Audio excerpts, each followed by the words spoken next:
Okay, picture this. You're stepping up to the podium at one of the world's most elite universities, looking out at a sea of brilliant graduates, and you deliver a message that literally no one saw coming. Well, that's exactly what happened during comedian Ronny Chieng's 2026 Harvard Class Day speech, and man, it created a massive cultural moment. If you've been following the AI space even a little bit, you know the hype is just everywhere right now. But Chieng, he brought this totally unexpected, deeply provocative perspective to the mic, and it resonated way beyond the ivy-covered walls of that campus. So today, in this explainer, we're going to break down exactly why his wildly disruptive message caught fire. We really have to start with the sheer shock value of his central directive. I mean, he looked at these incredibly bright students, the very people who are supposed to be building our high-tech future, and just bluntly told them, the mission of your generation should be to destroy AI. Just think about the tension in that crowd. You're sitting there probably expecting the usual uplifting, kind of vague platitudes about changing the world, and boom, you get hit with this incredibly combative mission statement. You'd expect awkward silence, right? Or maybe some nervous laughter. But no, the students actually erupted in cheers. Which brings us to part one, the viral Harvard speech, and sparking massive reactions on class day. Standing right there in front of the graduating class, Chieng basically threw typical academic decorum out the window. He openly mocked the growing societal obsession with artificial intelligence, literally shouting his unvarnished feelings multiple times into the microphone. It's actually pretty wild when you think about it. A speaker actively roasting the exact industry that half the graduating class is probably trying to get a six-figure job in. But again, the students absolutely roared in approval. You know, this wasn't just a comedian trying to get a cheap laugh. It felt more like a deeply cathartic release for an audience that's constantly pressured to adapt this new tech. He clearly hit a massive collective nerve.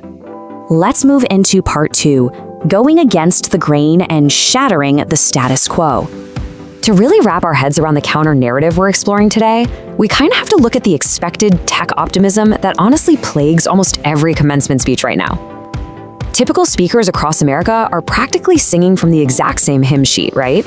Embrace artificial intelligence, master the algorithm, learn the tools of tomorrow. It's this endless drumbeat of adaptation.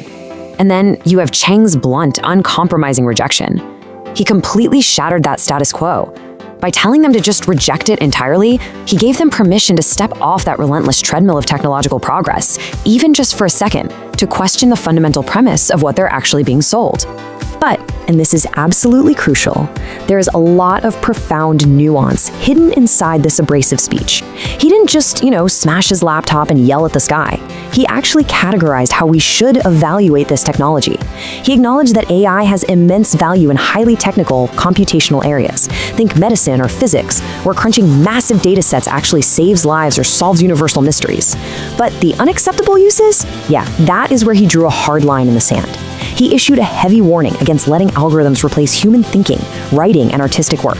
Essentially, he argued that outsourcing the computation is totally fine, but outsourcing the human soul, our uniquely human expression, well, that's a boundary we simply shouldn't cross. This naturally leads to part three, the joy of the struggle and finding meaning in mastery. The core philosophy of his message really goes way beyond a rant against computers. It cuts to the very nature of work and creativity itself. As he put it so simply, creating is the fun part. Think about it. Have you ever felt that immense, genuine satisfaction of finally cracking a really difficult problem after struggling with it for hours? That friction, the frustration of learning a new skill, the messy drafts of writing, the late nights spent figuring things out, that is exactly what gives our work meaning in the first place. When you let a machine do all the heavy lifting, you're completely stripping away the joy of problem solving.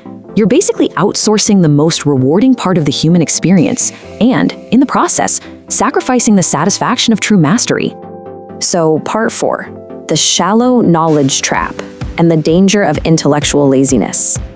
This brings us to one of the most fascinating concepts from his address.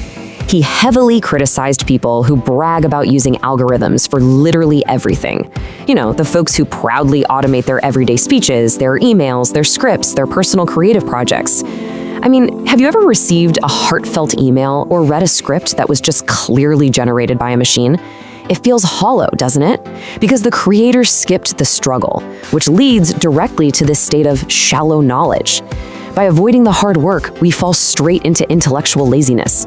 Sure, you might get the task done 10 times faster, but actually, you haven't learned anything, you haven't built any genuine skill, and you haven't grown. It's nothing more than the illusion of competence. Let's look at part 5, the broader cultural backlash and why millions are tuning in. So why did this particular speech catch fire so far beyond the Harvard bubble, resonating with millions of people globally? Well, it perfectly captured a massive, growing cultural backlash against all the relentless hype. And there are very real, visceral anxieties driving this conversation.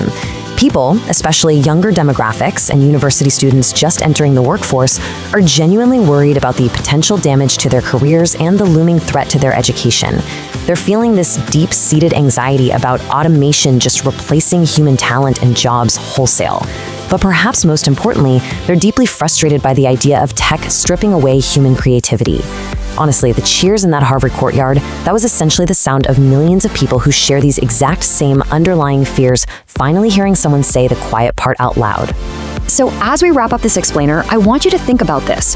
When you sit down at your desk tomorrow and you're faced with a blank page or a complex problem, what are you going to choose? Will you let automation do the work and take the easy way out? Or will you protect the joy of the struggle and embrace the messy, beautiful process of creating? It's really one of the defining questions of our generation, and honestly, the choice is entirely up to you.